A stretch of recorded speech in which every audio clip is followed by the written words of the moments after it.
यदि वो, यहाँ देखो, उत्तर प्रदेश में कोई कैंडिडेट नहीं जीता है, योगी जी जीते हैं। ये बात मान रहे सर हैं कि नहीं मैंने मान रहे हैं आप? बिल्कुल बिल्कुल बिल्कुल सर बिल्कुल मान रहे हैं। इसका मतलब है कि इन क्रिमिनल्स को ही क्यों बिठाना था? किसी दूसरे सर अच्छे मैंने व्यक्ति को एक चुन लेते तो क्या दिक्कत थी? सर सर मैंने चुनाव में चुनाव से पहले जब टिकट टिकट डिक्लेयर हो रहे थे, हाँ हाँ। तो मैंने एक आर्टिकल लिखा था, अच्छा। और उस आर्टिकल में मैंने कोट किया था इनको, हाँ हाँ। दीनदयाल उपाध्याय जी को। हाँ हाँ। इन्होंने कहा था कि अगर कोई अच्छी पार्टी है और किसी खराब व्यक्ति को किसी दबाव में या पक्षपात करके टिकट दे रही है, हाँ हाँ। तो मतदाता का ये कर्तव्य है कि वो उसको चुनाव हराए। देखो यार गौरव, एक चीज अपन समझ लें कि जी। मतदाता मरी हुई, हत्या पड़ी हुई है इस समय। हम जो है हम्म। मृत प्राया सोए हुए अपने जीवन यापन को इन के इन प्रकार करने वाले जो है गुलाम हैं। जी।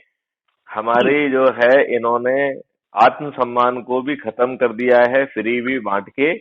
और जो हम्म। मिडिल क्लास है, वो मिडिल क्लास जो है महंगाई के और बाकी जो है उससे मरा जा रहा है।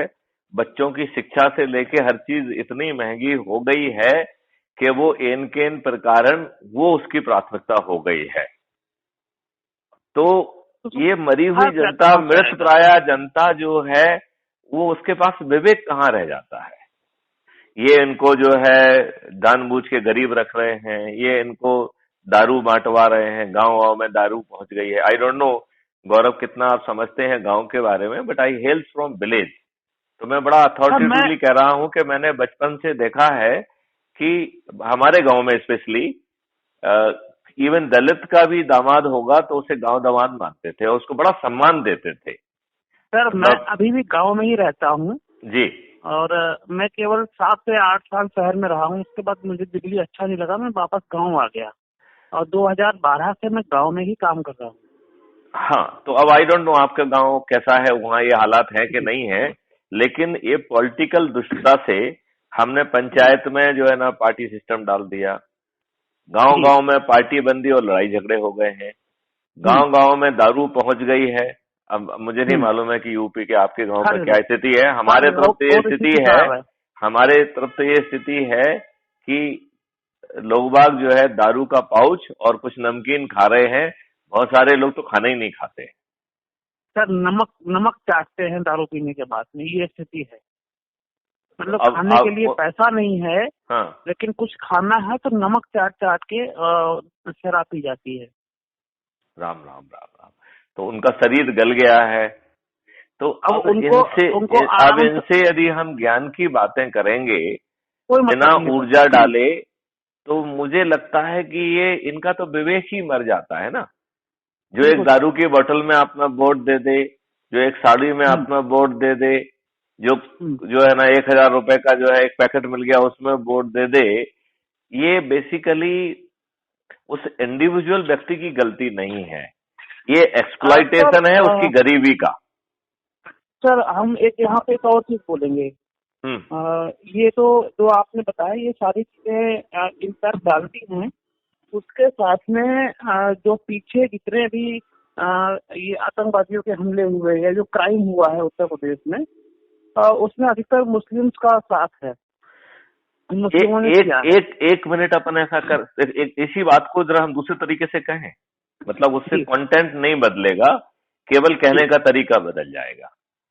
हम्म। मेरा मेरा ये कहना है कि जहां कहीं भी सापा जीती है, यदि हम जी। इसे बड़ी बारीकी से एनालाइज करें, तो हम्म। हम उस कैंडिडेट के बारे में कुछ नहीं कर रहे हैं। जैसे आपने जी। कहा कि 52% क्रिमिनल्स हैं, तो वो तो जी। क्रिमिनल्स इसमें भी होंगे उसमें भी होंगे, राइट। उनको बिल्कुल अपन बिल्कुल सर। क्रिमिनल को एक बार भूल जाते हैं, लेकिन जी। उनको जिताने वाली शक्तियों पे जाते हैं, राइट। जी। आप पाएंगे कि इन 120 जो कंस्टिट्युएंसी है, यहाँ पर हम्म। गैंगिंग ऑफ क्रिमिनल्स पाएंगे आप। हम्म। वो जो है क्रिमिनल्स के पीछे गैंग हुए हैं जिताने के लिए, जिससे कि कहीं ऐसा ना हो कि योगी जी जीत जाए, और कहीं ऐसा ना हो कि उनका बुलडोजर चल जाए, कहीं ऐसा ना हो कि उनकी क्रिमिनल एक्टिविटी हॉल्ट में आ एग्जैक्टली जाए। और जैसे कि एग्जैक्टली सर, यही। हाँ, जब जब ऐसे जैसे कि जो है जब आपके सिस्टम में कोई बैक्टीरिया पहुंचता है तो हम लोग जो है बहुत ज्यादा उसके साथ कहना चाहिए डिफेंस मैकेनिज्म एंटीबॉडी पैदा करके उसको मारने की कोशिश करती है, करती कि नहीं करती है? बिल्कुल सर, बिल्कुल। तो अब मैं तो माननीय योगी जी से निवेदन ये करूंगा जी। कि उन्हें इसमें बहुत एनालिसिस करना चाहिए, राइट? राइट। और जो उम्मीदवार है उसको तो टच नहीं करना चाहिए, चाहे वो अपराधी ही क्यों ना हो, एटलीस्ट बिगिनिंग में नहीं करना चाहिए, ठीक है ना? क्योंकि यदि आप सर करेंगे अभी तो आप करेंगे तो उसको पॉलिटिकली देखने की कोशिश की जाए, हाँ जाएगी, तो हम उसको पॉलिटिकली अभी कुछ देर के लिए टैक्टिकली अवॉइड करें, यदि वो अपराधी भी क्यों ना हो, राइट? बिल्कुल सर, बिल्कुल। लेकिन जिन शक्तियों ने, जो है ना, आपराधिक शक्तियों ने उसे जिताया है, उनकी सूची बना के उनके आपराधिक कृत्यों का जिनमें संज्ञान नहीं हुआ है, क्योंकि हमारी व्यवस्था तो अभी दुष्ट है ना, वो अपराध ही कायम नहीं करती है ना। अभी सर मैं आपको एक छोटी सी बात बताऊं। जिस दिन यानी 10 तारीख को जब यहाँ पे काउंटिंग होनी थी, उस 9 तारीख को और 8 तारीख को जी। कई लोगों ने, उनको हम अराजक तत्व ही कहेंगे, उन्होंने डीएम, एसपी और जो भी रिटर्निंग ऑफिसर थे उन सबकी गाड़ी रोक के उनकी गाड़ियों को चेक किया गया। तो उससे अभी करीब 700 लोगों से ज्यादा लोगों पे मुकदमे लिखे गए हैं। तो इसके दो चीजें हैं बेसिकली। जी इसको अपन दो नजरिए से देखें। एक नजरिया जो है जिससे आप देख रहे हैं, और चूंकि जी आप दूसरे नजरिए से नहीं देख रहे हैं तो मैं उससे भी बात करता हूं। एक्चुअली जी। में हमारे जो प्रशासनिक व्यक्ति हैं उन्होंने हम्म। अपनी निष्पक्षता खो दी है, एटलीस्ट पब्लिक की नजरों में, राइट? बिल्कुल राइट क्योंकि राइट। अगर तो मैं वही बात कर रहा था एक अभी। तो उन्होंने भय खो दिया है और दूसरा उन्होंने निष्पक्षता खो दी है। हाँ। तो भय खोने के कारण उनकी हिम्मत हुई। मैंने तो कभी हम्म। किसी पब्लिक के व्यक्ति की इतनी हिम्मत नहीं देखी कि एसपी कलेक्टर हम लोगों की तरफ कोई साला ऐसा देख सीधा हाथ करके देखने की हिम्मत रखता हो, राइट? बिल्कुल बिल्कुल बिल्कुल। अच्छा, दूसरी बात ये है कि उनका अपना चरित्र भी दोषी है। जी। उनका अपना चरित्र जो है, क्योंकि वो किसी भी हद तक पॉलिटिकल डायरेक्शन मानने के लिए तैयार खड़े हुए हैं, इसलिए they are not being seen as a तटस्थ administrator, they are not being seen as a law agent of law, they are being seen as a agent of government. ये डायनामिक्स अपन, गवर्नमेंट के हाँ हाँ, गवर्नमेंट के agent हैं तब भी कोई समस्या नहीं है। वो किसी पॉलिटिकल पार्टी के एजेंट पे काम करते हैं तब समस्या खड़ी होती है। हाँ तो वो हमने थोड़ा सा सोफिस्टिकेटेड कहा था, आपने रूड भाषा में कहा, हम जी लोग एक ही बात कर रहे हैं, ठीक है ना? जी जी जी जी जी। अब तो इसमें सर अब इसमें मैं सवाल ये अब इसमें सवाल ये उठता है कि कायदे से योगी जी को चाहिए कि जो आपराधिक शक्तियां हैं, क्योंकि हमारा तंत्र जो है इनको बड़ा अपराधी बनाता है छोटे छोटे अपराधों का संज्ञान ना लेके, राइट? और देखिए सर, इसमें योगी जी कुछ नहीं करेंगे जहाँ तक मैं समझता हूँ। इसके क्यों नहीं अभी करेंगे? चुनाव क्यों नहीं करेंगे? क्यों नहीं करना चाहिए उनके उन्हें? उनके विरोधियों पे कार्रवाई हो रही है, वो कुछ नहीं करेंगे। नहीं नहीं, मैं प्रशासन के खिलाफ कार्रवाई बात नहीं कर रहा हूँ, मैं उन अपराधियों के विरुद्ध कार्रवाई करने की बात कर रहा हूँ। सर उसमें अभी अभी अभी अभी अभी जो बात, अभी तो सवाल ये है कि हमें अपराधियों के हौसले तोड़ना है, राइट? सर मैं एक छोटा सा इंसिडेंट आपको बताऊंगा। आगरा में एक लड़का है गौरव अग्रवाल।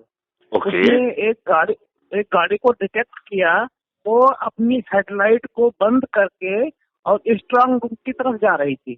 ओके। तो अब अभी क्या हुआ, उसने डिटेक्ट करने जा रही है भाई। काउंटिंग से एक दिन पहले गाड़ी अपनी हेडलाइट बंद करके वहां क्यों जा रही है?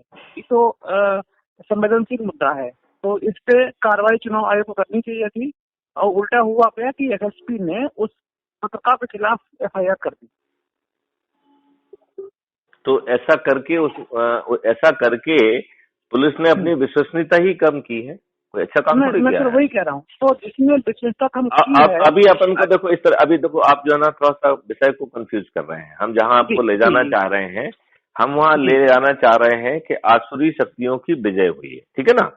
अब वैसे अब आसुरी शक्तियां तो दोनों तरफ से, यदि आपने कहा कि 52%, यदि आप हमारे पुराने जो है ना स्पीच यदि देखें तो हम उस समय यही कह रहे थे कि पार्लियामेंट में 42% अपराधी हैं और 2024 में ये 50 के फिगर को क्रॉस कर जाएगा। ये हम कितने समय से प्रेडिक्ट कर रहे हैं? सर इसमें हम एक बात और कहना चाहेंगे जी। उसमें कुछ लोग ऐसे हैं जिन पे साजिशन आपराधिक मुकदमे दर्ज कराए जाते हैं ताकि कोई ऊपर ना पड़े। एक ये भी सिनेरियो चलता है, हमें इसको भी नहीं, कंसीडर लेकिन करना पड़ेगा। मेरा ये कहना है कि कुछ अपराध जो है, बलात्कार, ये वो, इस तरीके के तो ऑफेंस नहीं हो जो सकते हैं। संगीन नंबर अपराध है, 1। नंबर 2, हम जो संगीन दूसरी अपराध बात है। कह रहे हैं कि अकाउंटेबिलिटी ऑफ द सिस्टम, यदि वो फॉल्स एफआईआर दर्ज कराने में और उसमें जो है ना सहभागिता निभाता है, तो हमें क्राइम फ्री भारत की जो पहली कंडीशन है कि certainty of FIR without going to थाना, at the same time taking action against the people those who have reported the false and fabricated cases. बिल्कुल सर। और हमने उसमें ये भी कहा है कि थोड़ा संशोधन करके उसमें सजा वही की जाए जो आपने अपराध कॉन्कॉक्ट किया है। तो यदि आप rarest of rare murder case को कॉन्कॉक्ट करते हैं तो आपको हैंग किया जा सकता है। मतलब मैं थ्योरेटिकल बात कर रहा हूँ जी। मतलब यदि आपका दिमाग इतना सातुर है कि आप चीजों को घुमा फिरा के जो है इस स्थिति का जो है ना अपराध कॉन्कॉक्ट कर सकते हैं, फर्जी बना सकते हैं, तो आपको वही सजा मिलेगी जैसे आपने वो अपराध घटित किया हो। बिल्कुल सर। और ये अब इस तरीके का कानून, इस तरीके की व्यवस्था तो ये लाएंगे नहीं। उस समय नेहरू ने बदमाशी की, संविधान से लेके नियम कानून वही बनाए जो कि लिए अडॉप्ट कर लिए, जो अंग्रेजों ने आपके दलन के लिए, आपके ऊपर आपको गुलाम बना के रखने के लिए जो बनाए थे, वो सब नियम यथावत रहे। जी। जो आपकी प्रशासनिक व्यवस्था थी जिसको ब्यूरोक्रेसी कहते हैं, और जो आपकी जुडिशियल व्यवस्था भी थी, जुडिशियल व्यवस्था कोई बहुत न्याय वाली नहीं थी। यदि न्याय वाली होती तो लोगों को बिना किसी उसके जो है ना पेड़ों पर नहीं लटकाया जाता, फांसी नहीं चढ़ाया जाता, राइट। तो न्याय ढकोसला था। वो एक जो है ना साम्राज्य को के डिक्टेट में जो बनता था वो करते थे, राइट। राइट। अब जो है उस सब व्यवस्थाओं को एज इट इज आपने अडॉप्ट कर लिया और बाद में उनको और घेर के उनके लॉर्ड के महालॉर्ड बन गए और अपने चारों तरफ जो है ना गुंडे मवालियों और अपराधियों की फौज इकट्ठी कर ली। तो मालूम पड़ा कि नेताजी का भी जो है स्थायी वारंट है और उनके चंगुओं मंगुओं का भी स्थायी वारंट है, और व्यवस्था इतनी पंगु हो गई है कि किसी थाने में उनके विरुद्ध एफआईआर दर्ज नहीं होगी। जी।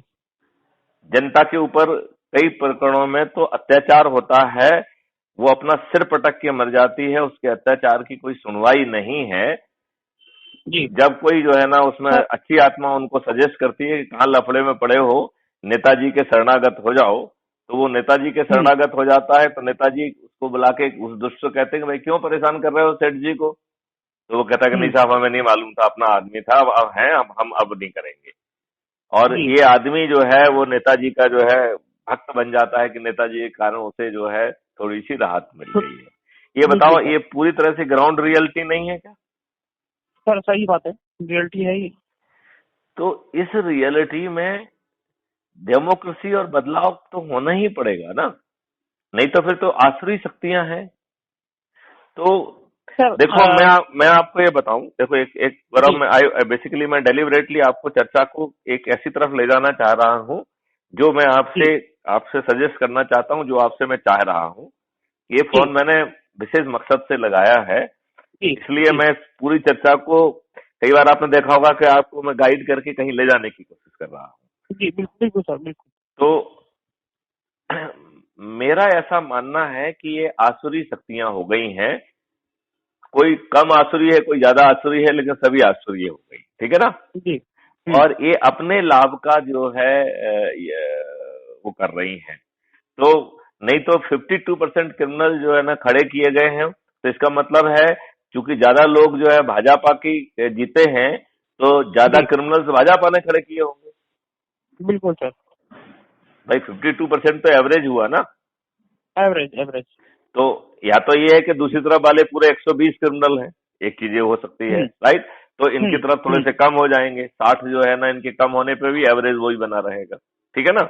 हाँ सर, ऐसा है भी, जैसे एक वो जो है अपने शामली कराना जीते हैं, वो तो जेल से क्या नाम उनका, नासिर अहमद, नासिर हसन, ये कितनी जेल में लज्जा है, की बात है कि हम लोग जो जेल गैंगस्टर। में बैठा व्यक्ति है उसको वोट दे के उसको जिता रहे हैं। आजम इससे खान ज्यादा जेल में लज्जा है, का जीत कोई गए। विषय हो सकता है क्या? नहीं हो सकता। अच्छा, चलिए मैं आपको जहां ले जाना चाहता हूं वहां मुझे आपको ले जाने जी दीजिए जरा, क्योंकि मैं आपको कहीं जी पहुंचाना चाहता हूं, ठीक है ना? जी जी।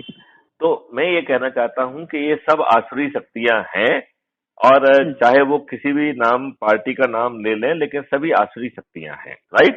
जी अब जी इस राइट। आसुरी शक्तियों से हमारे वैदिक समय में जो लड़ने का तरीका था, कभी भी आसुरी शक्तियों से सीधे लड़ाई नहीं लड़ी गई, क्योंकि वो आसुरी हम्म शक्ति इतनी पहलवान होती थी कि आपको नष्ट कर देंगे, हम्म ठीक है ना? तो लोग हम्म बाग अत्याचार भी सहे तो वो भी सीधे कभी नहीं लड़े। तो वो क्या करते थे? हम्म वो तपस्या करते थे और वरदान अस्त्र शस्त्र प्राप्त करते थे। किसी को ब्रह्मास्त्र मिल जाता था, किसी को शिव अस्त्र मिल जाता था, किसी का देवी का वरदान मिल जाता था, और अस्त्र हम्म शस्त्र और वरदानों से सुसज्जित होके फिर ये आसुरी शक्तियों को नष्ट करते थे, राइट? यही होता राइट। था कि नहीं होता था? बिल्कुल सर। है ना? तो अब डेमोक्रेसी का जो वरदान है वो हम्म जनता की को एनर्जी देना और जनता की एनर्जी से को संग्रहित करके इन आसुरी शक्तियों का विनाश करना है, राइट? जी जी। अब नॉर्मल कोर्स में जो आपका काम था अभी वो उससे कठिन है, क्योंकि अभी अपन बात कर रहे थे कि जनता जो है वो निर्जीव हो गई है। जनता जो हम्म है मुफ्तखोरी के कारण उसने अपना आत्मसम्मान खो दिया है, वो हम्म दारूखोर हो गई है। तो उसमें एनर्जी ही खत्म हो गई है या नेगेटिव एनर्जी है। तो इस नेगेटिव एनर्जी से भरपूर जनता को पहले नेगेटिविटी दूर करते हुए पॉजिटिव डायरेक्शन में ले जाने के लिए ज्यादा एनर्जी लगेगी, राइट? जी राइट। अब एक बार जो है ना उस एनर्जी को हैंडल करने के लिए हमने एक कॉन्सेप्ट जिसको हमने कहा है शंखनाद ऊर्जा केंद्रों के माध्यम से, राइट? जी तो जी जी। हमने जो है जो टुकड़े टुकड़े गैंग अब तक करती रही हैं, इंक्लूडिंग हम्म किसानों ने जो किया, तो चक्का हम्म जाम, रेल रोको, पब्लिक हम्म संपत्ति को नुकसान करो, इस तरीके की जो काम है ये तो एंटी सोशल टुकड़े टुकड़े गैंग करते हैं और ओवरनाइट नेता बन जाते हैं। और मुझे हम्म लगता है कि अंग्रेजों के समय में ये फिर भी कुछ जस्टिफाई हो सकता था। आज जब हमारा जो है पब्लिक संपत्ति हमारी अपनी है, तब उस समय जो है इस तरीके का कृत्य जो है किताबी क्षम्य नहीं है। और जी। इस प्रक्रिया में मालूम नहीं कितने लोग जो है ना अस्पताल नहीं पहुंच पाते हैं, कितने लोग मौत हो जाते हैं, कई लोग जो है ना एग्जैक्टली। इनकी एग्जामिनेशन छूट जाती है, कई लोगों के इंटरव्यू छूट जाते हैं, कई लोगों को कोई सोशल कार्यक्रम में जहाँ पहुंचना है वो नहीं पहुंच पाते हैं, शादी ब्याह तक हम्म जैसी जो है ना स्थितियां खराब होती हैं, ठीक है ना? जी जी। ये बात मान रहे हैं कि नहीं मान रहे हैं? बिल्कुल सर, बिल्कुल। तो हमें अब नेगेटिव काम भी नहीं करना है, राइट? हम्म तो इसके लिए हम्म हमने एक कॉन्सेप्ट बनाया है एनर्जी केंद्र का, राइट? जी राइट। और एनर्जी केंद्र में हमने मैग्नेट की फिलॉसफी ली है।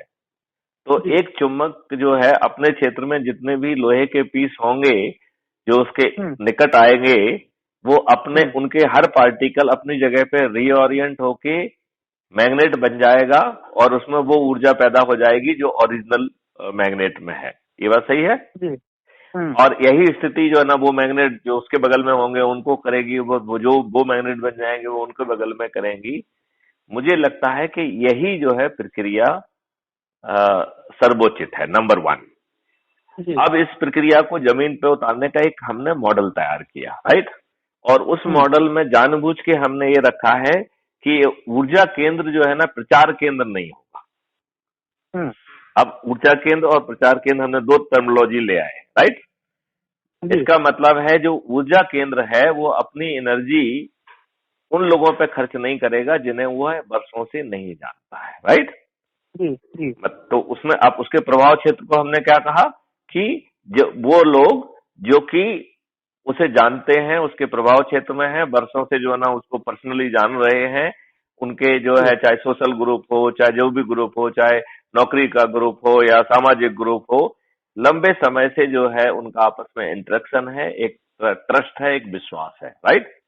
हम्म। और जो लोग इसकी परिधि के बाहर हैं उनको छोड़ दिया जाए, वो किसी और दूसरी ऊर्जा केंद्र के द्वारा अटेंड किया जाएगा, राइट? तो राइट। आपको नए व्यक्ति को जाके जो है ना कोई बात नहीं कहना है, राइट?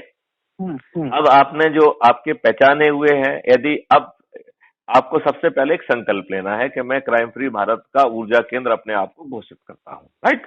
जी जी अब इस राइट। ऊर्जा केंद्र की दो डायमेंशन है। एक डायमेंशन है क्षेत्र डायमेंशन या फैलाव डायमेंशन, हम्म और दूसरी डायमेंशन है टाइम डायमेंशन, ठीक है ना।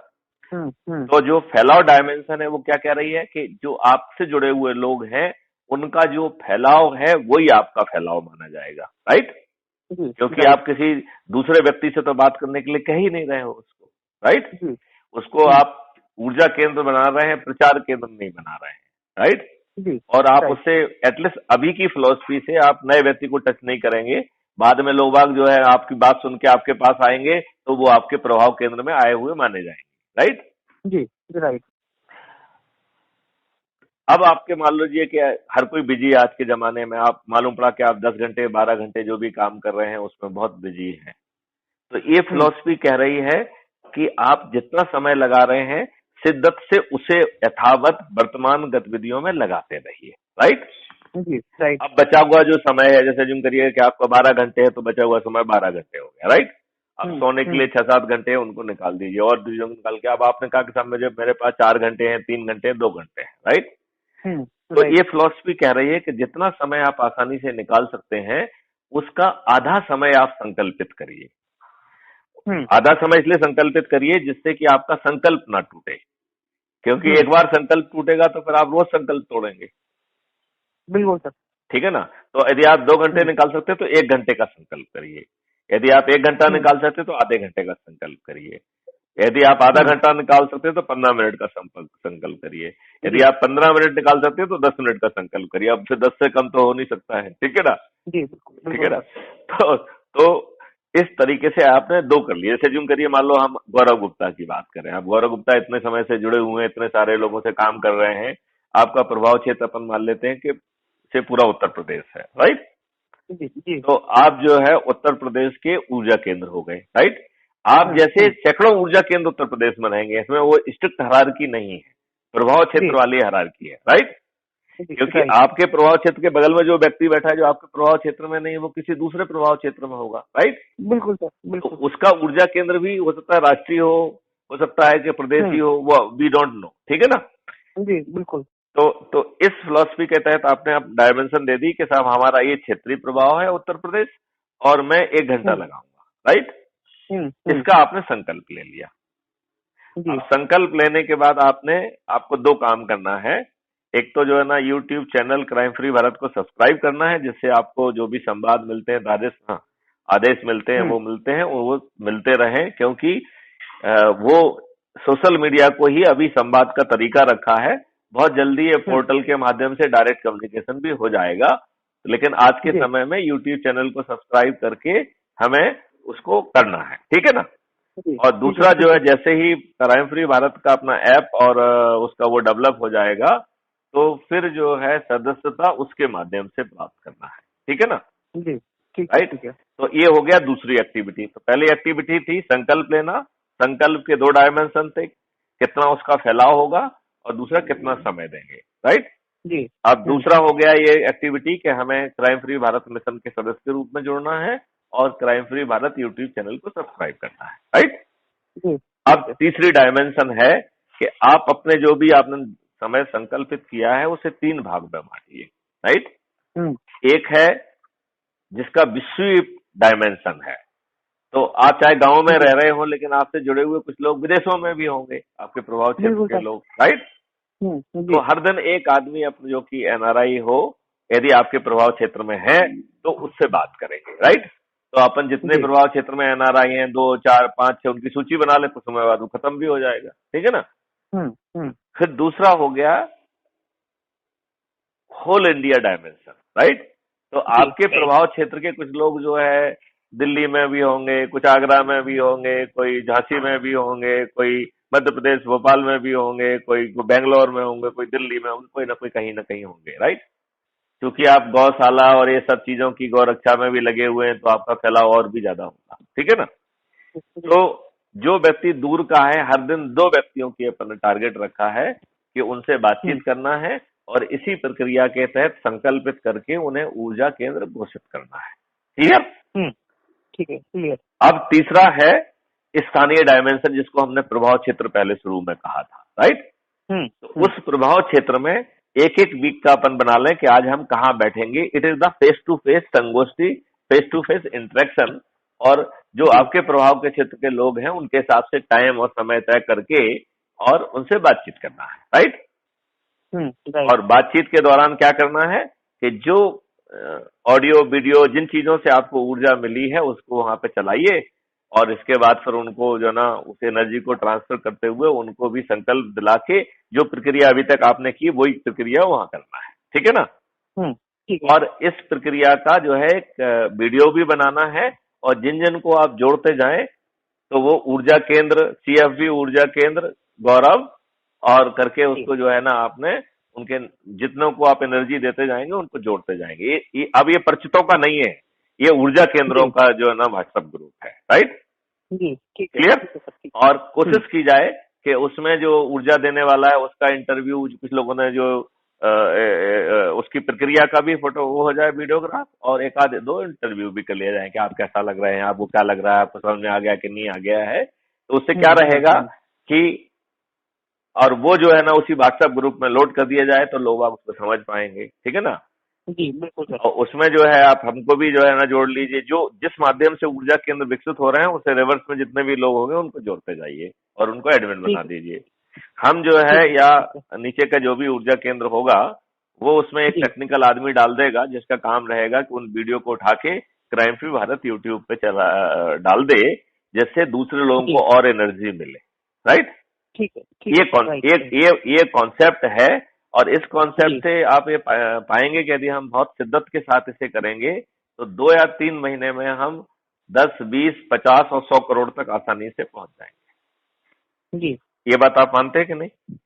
हाँ मानते हैं। नहीं, ये सिस्टम ये चल जाए, लोग इसमें पार्टिसिपेट कर पाए।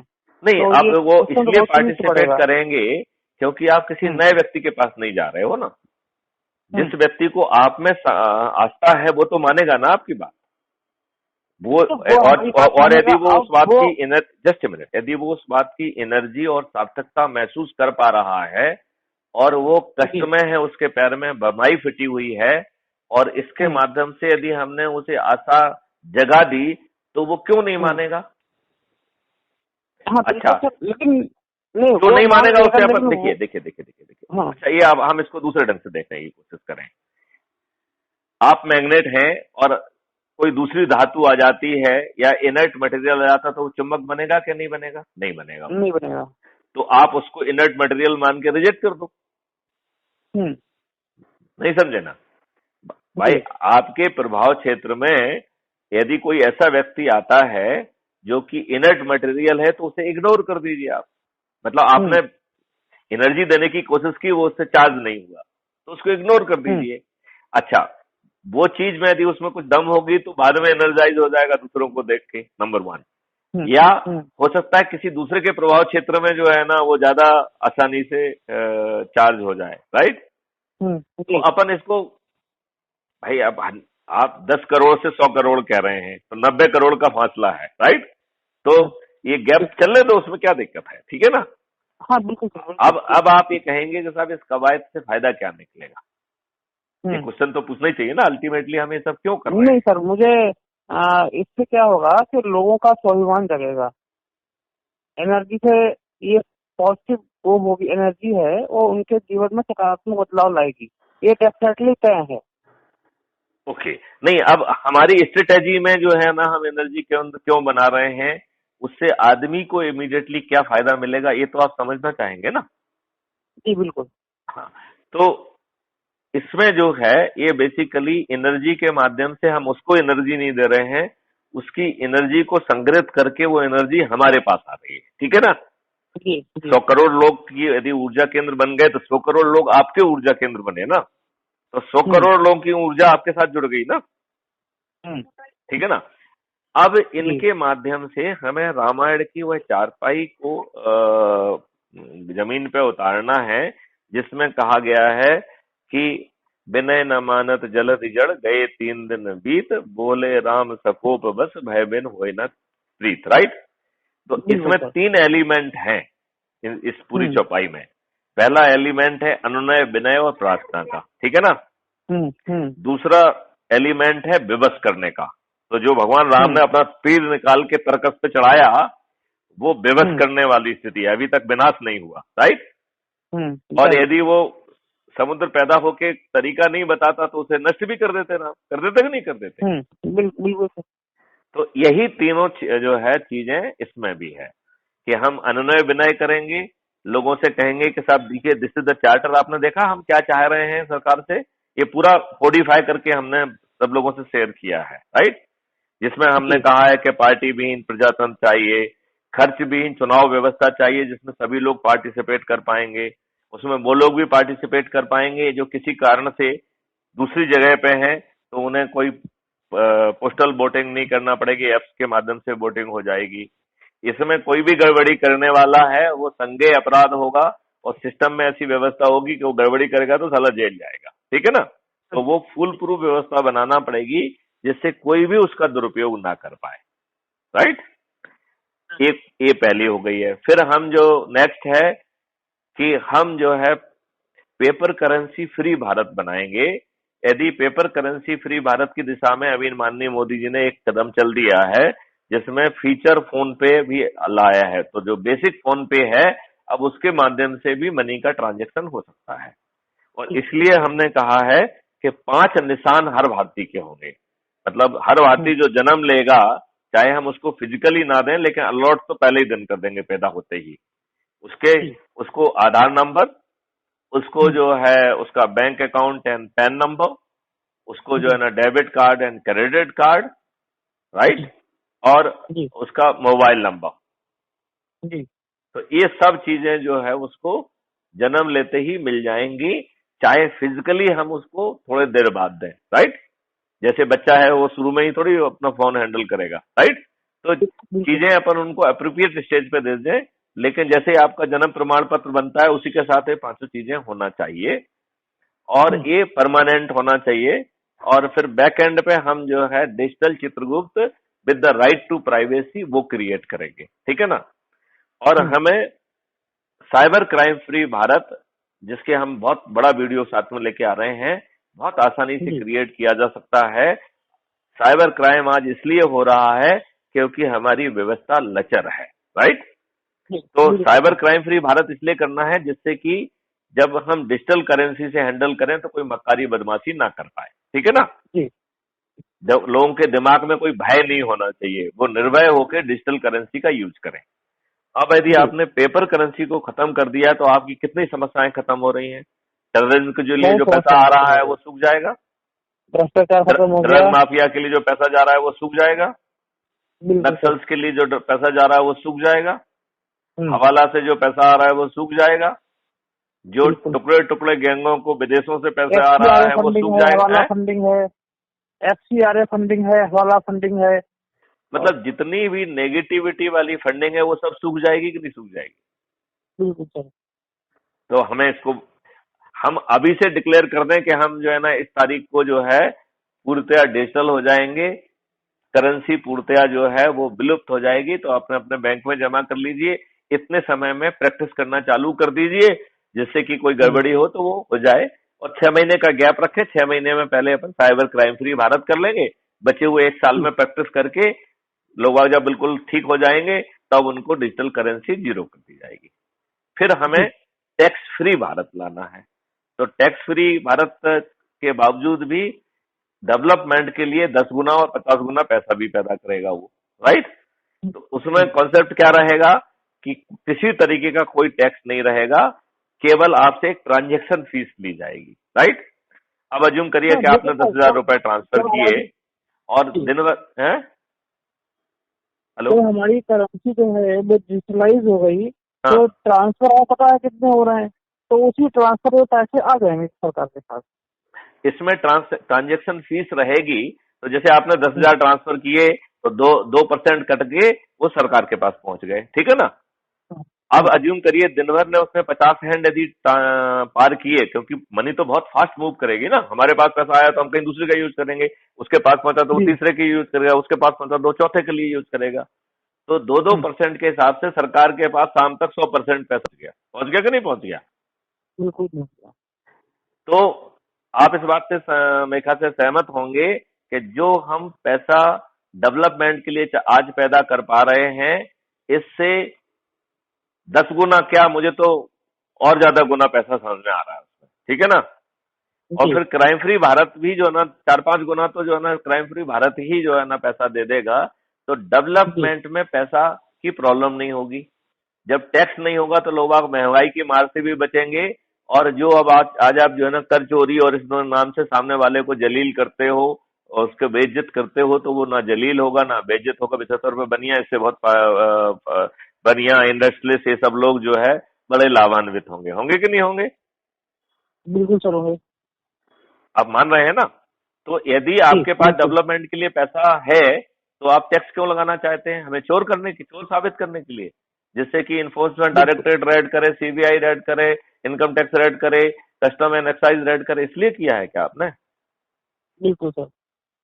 Do you agree with me? Yes yes. हाँ। तो इसके बाद जो है ना कर विहीन टैक्स फ्री भारत हो गया।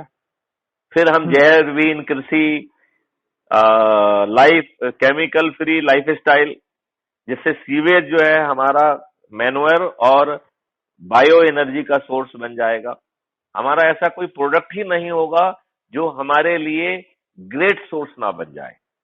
हम बिल्कुल सर। हम जो है इंटीग्रेटेड फार्मिंग में जाएंगे और अपनी मिट्टी को भी जो है अमृत कर देंगे। जो खाद्यान्न पैदा होगा उसे अमृत कर देंगे। उस खाद्यान्न को एज ए खाद्यान्न भेजने की बजाय उसमें तो सर ये कब से शुरू होगा अभियान? ये तो शुरू है। आपको आपको जो है मैं ऊर्जा ट्रांसफर कर रहा हूँ। ये कार्रवाई चल रही है अभी, ठीक है ना? आज ठीक है मैं आपको ठीक। ऊर्जा केंद्र घोषित करने का जो है आपको ऊर्जा ट्रांसफर कर रहा हूँ। तो आज आप जो है, ठीक। अब मैं आपसे पूछूंगा कि आप संकल्प लें कि आप क्राइम फ्री भारत की ऊर्जा केंद्र केंद्र अपने आप को घोषित करने के लिए तैयार हैं क्या? अब मैं संकल्प लेता हूँ, मैं अपने आप को क्राइम फ्री भारत का ऊर्जा केंद्र घोषित करने के लिए तैयार हूँ। तो है। अब आप अपना दो दो चीजों की घोषणा और करिए। आपका क्षेत्र जी क्या रहेगा? राष्ट्रीय रहेगा, प्रांतीय रहेगा, जिले का रहेगा, गांव का रहेगा? क्या क्षेत्र सर आपका? हमारा जो अभी पूरा चल रहा है जो अभियान जिसमें हम लोग डायरेक्ट जुड़े हुए हैं वो तो अभी उत्तर प्रदेश से जुड़े हुए हैं, लेकिन जो इनडायरेक्ट जुड़े हुए हैं वो पूरे भारत से लोग जुड़े हुए हैं। तो आप तो अपने हम आप डायरेक्ट को जो अभी है ना उत्तर प्रदेश। राष्ट्रीय, आप आपको अपने आप को ठीक। राष्ट्रीय ऊर्जा केंद्र घोषित करिए। अब ना ठीक तीसरा मैं पॉइंट है अपने आप को कि जी ठीक है ना, तो अब जो है गौरव गुप्ता जी जो है राष्ट्रीय ऊर्जा केंद्र घोषित किए जाते हैं मेरी तरफ से, राइट? जी राष्ट्रीय अध्यक्ष की ओर से आपको हम जी राष्ट्रीय ऊर्जा केंद्र घोषित करते हैं, राइट? जी। अब आपका जो है समय जी। समय कितना देंगे आप ये बताइए। वो प्रतिदिन है, हमने आपको पूरी फिलॉसफी समझा दी है। हाँ सर समय हम 1 घंटा रोज देंगे। 1 घंटा रोज देंगे, फर्स्ट क्लास, नो जी इशू। अब इस 1 घंटे को आपको 3 भागों में बांटना है। एक कॉल जो है एनआरआई यदि आपके कॉन्टेक्ट में, तो उनके लिए कर लीजिए आरक्षित। एक ही करना जी है, राइट? ऐसे ही एक जी। जो है कोई जो दूर स्थित व्यक्ति है, वैसे तो आपका हाँ राष्ट्रीय है तो पूरा उसी में ही आ जाएगा, लेकिन एक जी उसको अलग कैटेगरी में कर लीजिए जिससे कि आप जहां हैं वहां पर आप फेस टू फेस संगोष्ठी कर सकें। तो 1 या 2 व्यक्तियों को आप रख लीजिए। एक व्यक्ति को ही रखिए आप जो जी देश में किसी अन्य कोने में है, ठीक है ना? जी। एंड तीसरे में ठीक। जो आपका प्रभाव क्षेत्र आपने चुना है, आप अपनी सुविधा के हिसाब से एक शेड्यूल बना लीजिए जिसमें फेस टू फेस संगोष्ठी करेंगे। और जो audio video crime free Bharat में अवेलेबल है जिससे आपको एनर्जी मिल रही है, क्योंकि जो अपन बात कर रहे हैं ये भी चला जाएगा, तो ठीक। आप उसको सुना के और लोगों में वो एनर्जी का संचार करके उनको भी इसी तरीके से संकल्प बनाना है। उनके व्हाट्सएप ग्रुप में जो जो एनर्जी संकृत होते जाएंगे उनको जोड़ते जाइए। जो आपने ठीक। जिनको ऊर्जा केंद्र बनाया है वो अपना भी व्हाट्सएप ग्रुप इसी तरीके से बनाते जाएंगे। तो जी बहुत जल्दी हम 3-4 महीने में ही, 6 महीने में हम 10, 20, 30, 50 करोड़ तक पहुंच जाएंगे। तो और हमें जो है इसे ऊर्जा केंद्र बनाना है, प्रचार केंद्र नहीं बनाना है। इसका मतलब ये ठीक है है। कि जो ठीक लोग है। ठीक। आपसे आस्था रखते हैं, ऑलरेडी जुड़े हुए हैं, उनको आप ऊर्जा केंद्र बनाएंगे, उनको मैग्नेटाइज करेंगे। और कुछ लोग ऐसे भी होंगे जो आपने कहा है कि जो नहीं समझेंगे, तो आप उनको जो है धातुहीन इनर्ट पदार्थ का मान के उनको किनारे छोड़ दीजिए, अपनी आगे ठीक है की सर, यात्रा हम जारी रखें। ठीक है सर, ठीक तो आप बताइए गौरव जी, जो मैंने पूरा, एक तो आपने ऊर्जा तो आपने ले ही ली है और आपने है जी। अपना संकल्प भी ले लिया है। जी आपको अब आप अपना इम्प्रेशन बताइए, ऊर्जाकृत होने के बाद आपको क्या लगता है कि ये सोच जो है ये फालतू का समय की बर्बादी है, या यू फील कि नहीं हम जो है इसके माध्यम से सर, सरकार से ये अनुय है? ये सर जो ये पूरा अभियान है, ये लोगों को एक नई दिशा देगा। लोग भटके हुए हैं, उनको एक नई राह मिल जाएगी। अब केवल लोगों को एक जो नहीं सोच लगाने की जरूरत है, लोग अपने अपने आप दिशा में भाग खड़े होंगे। ये तो मैं देखा है लोगों में, जब मैंने काम शुरू किया था लास्ट ईयर रूरल बिजनेस सबके साथ में, हाँ हाँ। तो लोग समझते नहीं थे कि हम गांव में स्वरोजगार कैसे करेंगे, हमारे पास ये नहीं है, हमारे पास वो नहीं है। जब हमने उनको दिखाया कि आपके पास में ये भी है, ये भी है, ये भी है, ये 3 संसाधन आपके पास में, इन 3 से आप कर सकते हो, तो वो उनके चेहरे पर चमक आ गई। जैसे एक व्यक्ति है, स्नातक था, उसको कुछ नहीं आता था कि वो क्या करे क्या करे, तो हम लोगों ने उसको 2.5 लाख रुपए लोन दिला के बैंक से और जूता चप्पल बनाने की दुकान क्या फैक्ट्री खुलवा दी। आज वो पिछली बार आया था, अभी करीब 2-2.5 महीने पहले आया था मेरे पास में, कह रहा था कि भैया हमने इस बार सरकार को 2.25 लाख रुपए टैक्स दिया है। आप बताइए, जितना उसने वो लिया था उतना तो टैक्स ही दे दिया उसने, राइट? उतना उसने टैक्स, वो बड़ा खुश था। मैं अब आपकी बात कराऊंगा। वो कह रहा था भैया हम तो सोच ही नहीं रहे थे कि चप्पल बनाने का काम भी हो सकता है अपने यहाँ पे। तो बस आप उसको उसको सबसे पहले ऊर्जा केंद्र बनाइए आप। है कि नहीं? तो बिल्कुल सर, बिल्कुल मैं उसको बनाऊंगा। मैं सर, ये शायद से लोगों को आइडिया नहीं है कि लोग क्या करें। लोगों के पास में पैसा है, लोगों के पास में अपनी शक्ति है, उनके संसाधन है, लेकिन आइडिया की कमी है। तो मैंने उनको एक जगह पे इकट्ठा करने का एक मंत्र बना लिया है, और उसको जी जोड़ के जो है ना, बाकी चीजों पर रिसर्च करना हमारा काम है। फिर सरकार से अनुनय विनय और प्रार्थना करेंगे, नहीं जी मानेंगे तो बेबस करने की कोशिश करेंगे, और नहीं जी। मानेंगे तो सर, लखनऊ कब 2024 आएंगे आप? है। लखनऊ कब आएंगे? जैसे ही योगी जी समय देंगे तो हम आएंगे। अच्छा ठीक है, क्योंकि मुझसे बोल रहे थे कि ये हो जाए, एक बार शपथ ग्रहण समारोह हो जाए तो समय लेना है। हाँ मैंने कहा हाँ ठीक है, मैं नाम नोट कराए हैं, उन्होंने करा दिए हैं। तो हाँ हाँ अब एक दिन उनको हम उनके पीएस को फोन करके नाम नोट करा देंगे। हाँ तो हाँ। मेरे ख्याल से अगले दिन मिल जाएगा। तो जिस दिन आप कहेंगे उसी दिन हम नाम नोट करा देंगे, उसके नेक्स्ट 2 डेज में नहीं नहीं मीटिंग नहीं, हो जाएगी। आप जब कहोगे हम तब आ जाएंगे। मेरे ख्याल से होली के बाद का तय कर दें, अपन क्या दिक्कत है? नहीं सर, ये 24 तारीख को तो वो है, क्या शपथ ग्रहण समारोह है। ओके। हाँ, 3 तो बजे तक है। 24 से 30 के बीच में कर लें अपन।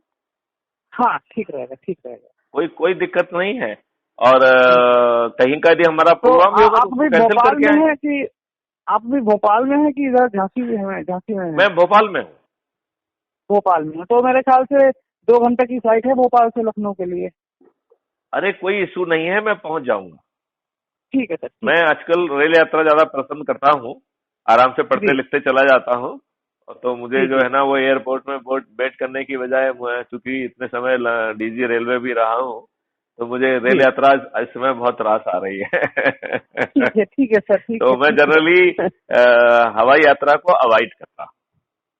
ठीक है सर, ठीक है। मतलब मजबूरी में करता हूँ, ऐसा नहीं है कि बहुत दूर का है तो कर जी लेते हैं, लेकिन जनरली जी जी। यदि हम कहीं ओवरनाइट पहुंच सकते हैं तो हम ट्रेन से ही जाने की कोशिश करते हैं। तो जैसे हम लखनऊ ठीक है, हम ओवरनाइट पहुंच जाएंगे तो रात में बैठ जाएंगे, सुबह पहुंच जाएंगे, क्या दिक्कत है? ये कोई समस्या नहीं है। तो मैं 24 से 30 तक के बीच में किसी भी नोट करा दूंगा और समझ लेते हैं। बढ़िया बढ़िया बढ़िया ठीक बढ़िया, ठीक है। एकदम एकदम बढ़िया। और और एक जो बात हम अभी कहना रह गया था कि इसमें एक ये भी कॉन्सेप्ट है कि यदि मान जी लो ये 2024 से 2022 से 24 के बीच में यदि विवश नहीं होते हैं, तो हम्म। 2024 में crime free Bharat mission, crime free Bharat political party के रूप में अवतरित होगा। और जो जी ऊर्जा केंद्र है इनसे के माध्यम से 535 तपस्वी मनुष्य और कर्म योगियों की सूची निकाल के फिर उनसे जी। जाके प्रार्थना करेगा कि मैं आपको अपना प्रतिनिधि बनाना चाहता हूं और आपको बिना हम्म। किसी चुनाव प्रचार के जिताऊंगा। क्योंकि यदि जी। आपके पास 100 करोड़ जो है ना ऊर्जा केंद्र जुड़े हुए हैं तो आपको प्रचार की क्या जरूरत है। बिल्कुल सर। जिसको भी आप जो है उम्मीदवार जो है ना सपोर्ट कर देंगे, जिसको आप खड़ा कर देंगे वो जीतेगा, क्या दिक्कत है इसमें, बिल्कुल सर, बिल्कुल। है कि नहीं। तो जी, तो जी। वैसी स्थिति में हालांकि हमारा प्रयास ये रहेगा कि हमारे अनन्वय विनय से काम बने तो अच्छी बात है, नहीं तो विवश करने से काम बन जाए। जैसे भगवान राम ने तीर खींचा था तो काम बन गया था उनका, समुद्र आ जी। गया, उसने बता दिया भैया नल नील का यूज कर लो। तो या तो ऐसा हुँ, हो जाए तो बहुत अच्छी बात है, और नहीं हुँ। होता है तो फिर क्राइम फ्री भारत पार्टी अवतरित होगी। लेकिन अवतरित होने के साथ ही उसके संविधान में यह भी लिखा होगा कि ये 5 साल में विलुप्त हो जाएगी, क्योंकि हम पार्टी विहीन प्रजातंत्र की बात कर रहे हैं। तो पार्टी जो है एक ऐसी चीज है जो कि बाधा बनी हुई है प्रजातंत्र में। तो जी, जितने भी नियम कानून, चाहे वो संविधान में परिवर्तन हो, नियम कानून में परिवर्तन हो, ब्यूरोक्रेसी को अकाउंटेबल बनाना हो, तीनों को जो है ना पृथक करना और उनको सुदृढ़ करना हो, और उनको जो है तो ये जितने भी नियम कानून की आवश्यकता है, पुराने नियम कानून को बदलने की आवश्यकता है तो वो काम किया जाएगा। जरूरत होगी तो 365 दिन जो है ना पार्लियामेंट चलेगा। लेकिन 5 साल के अंदर जो है क्राइम फ्री भारत पार्टी विलुप्त हो जाएगी, और ये नियम कानून पीपल रिप्रेजेंटेटिव एक्ट में संशोधन करके पार्टी, जो पॉलिटिकल पार्टी हैं, उनको एनजीओ का स्वरूप बना दिया जाएगा।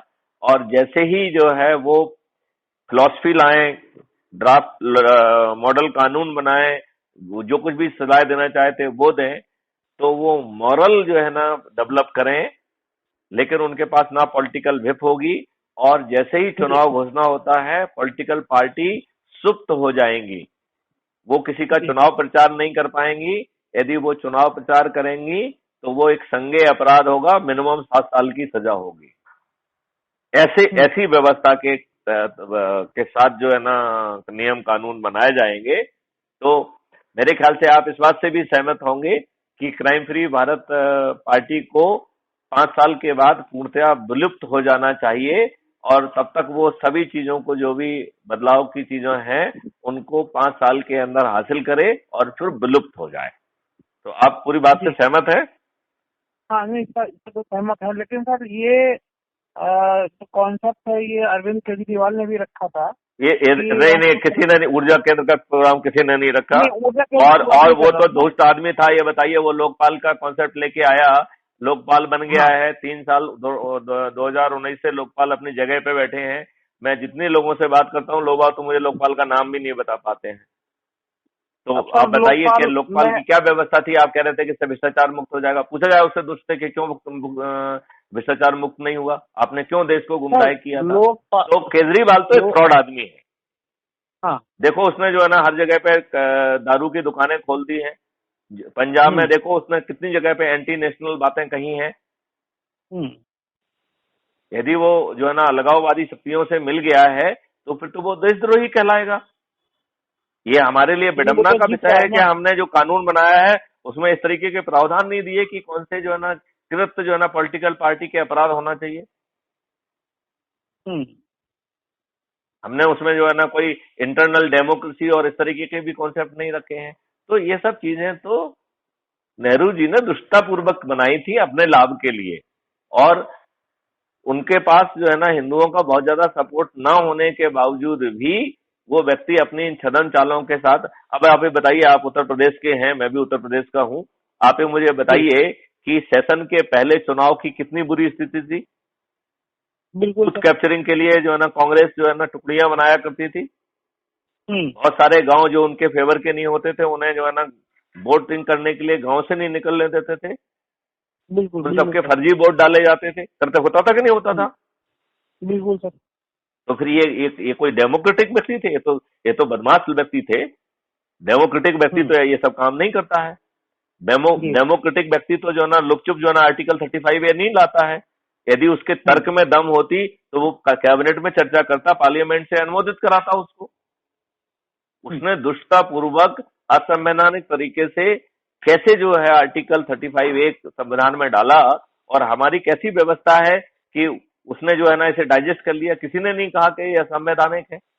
हट भी गया तब भी हमने ठीक ढंग से ये नहीं कहा कि असंवैधानिक था ये। असंवैधानिक कह के हटा देते हैं अपन, लेकिन असंवैधानिक तो कहते, आज तक तो मुझे कोई उसे असंवैधानिक कहते नहीं दिख रहा है। केवल पुष्पेंद्र कुलश्रेष्ठ ने 2014 में उनकी टीम ने जरूर इसके एक पिटीशन जो है ना सुप्रीम कोर्ट में लगाई थी, जिसे 2019 तक वो डिसाइड भी नहीं कर पाए। मुझे समझ में नहीं आता, दूध पीता बच्चा बता देगा कि यदि आपके आर्टिकल 368 के जो है ना प्रोविजंस और को यदि कंप्लाई नहीं किया गया है तो वह संवैधानिक है, क्योंकि संविधान में कोई चीज बिना जो है सर कॉन्स्टिट्यूशनल ये अमेंडमेंट। इनको क्या है कि कोर्ट में भी कुछ ज्यादा दम नहीं बचा है, पता नहीं ये लोग देखो, क्या दम सोच वो रहे बोलने हैं। वाली दम नहीं है। उनका काम जो है संविधान का इंटरप्रिटेशन, संविधान के बारे में वो देना है। अब इसमें दम नहीं है तो दम इसलिए नहीं है क्योंकि आपने जुडिशरी का जन्म भी तो गलत किया है ना। जुडिशरी का इससे तो आईएएस आईपीएस अच्छे हैं जिनका अपने मेरिट के हिसाब से जन्म होता है। जुडिशरी का और जन्म तो प्रोविजन जो है ना सिस्टम से आते पॉलिटिकल हैं। कृपा से होता है। जी आप ये बताइए, जुडिशरी का जन्म पॉलिटिकल कृपा से नहीं होता है। बिल्कुल सर। तो पॉलिटिकल कृपा से उत्पन्न हुई जुडिशरी जो काम कर रही है, उसके लिए मैं दोनों हाथों से उसे सल्यूट करता हूं, दोनों हाथों से सल्यूट करता हूं। क्योंकि जिसका जन्म जो है ना किसी की कृपा से हो, उसको देखते हुए तो वो बहुत अच्छा काम कर रही है। तो यही सब तो बदलाव करना है। इसलिए हम बार बार कह रहे हैं कि there should be interdependence नहीं होना चाहिए, टोटल सेपरेशन होना चाहिए। एग्जीक्यूटिव की कोई मर्जी नहीं चलना चाहिए। जैसे जो है आईएएस आईपीएस में, ऑल इंडिया सर्विसेज में कहां मर्जी चलती है। यूपीएससी सिलेक्ट करती है मेरिट के आधार पर, जो है ना प्रेसिडेंट का प्लेजर आ जाता है, उसमें किसी एग्जीक्यूटिव का थोड़ी आता है। और एग्जीक्यूटिव बिल्कुल। उसमें भी घपले करने की कोशिश कर रही है, जो कि निंदनीय है। हम्म। तो ऐसा करने की स्थिति ना बने। हम तो कह रहे हैं जो एग्जीक्यूटिव है उसी ऐप से जो है ना एग्जीक्यूटिव का भी इलेक्शन होगा। तो पहले जो है ना लेजिस्लेचर का इलेक्शन हो गया और लेजिस्लेचर में से एग्जीक्यूटिव का इलेक्शन होगा। और एक बार वो एग्जीक्यूटिव बन गया तो उसे वोटिंग पावर नहीं रहेगा, वो जवाब देने के लिए उसको बैठने की व्यवस्था होगी, केवल वोट देने का पावर नहीं होगा। वो ड्राफ्ट एक्ट लेके आएगा, लेकिन ड्राफ्ट के लिए वो सर वोट मेरा नहीं कर पाए। फोन डिस्चार्ज हो गया है, आपसे बाद में बात करते हैं। चलिए ठीक है, तो बात आपको ठीक लग रही है कि नहीं? हाँ बिल्कुल सर, ठीक है सर। तो चलिए, आपने संकल्प ले लिया है, अब आप अपना 1 घंटे की एनर्जी आपको रोज देना है। और रोज आपके व्हाट्सएप ग्रुप में नंबर मुझे बढ़ते दिखना चाहिए, और आपने जिनको एनर्जी केंद्र बनाया उनके इंडिपेंडेंट व्हाट्सएप ग्रुप बनना चाहिए। ठीक है, ठीक। चलिए चलिए, जय हिंद, जय भारत, वंदे मातरम।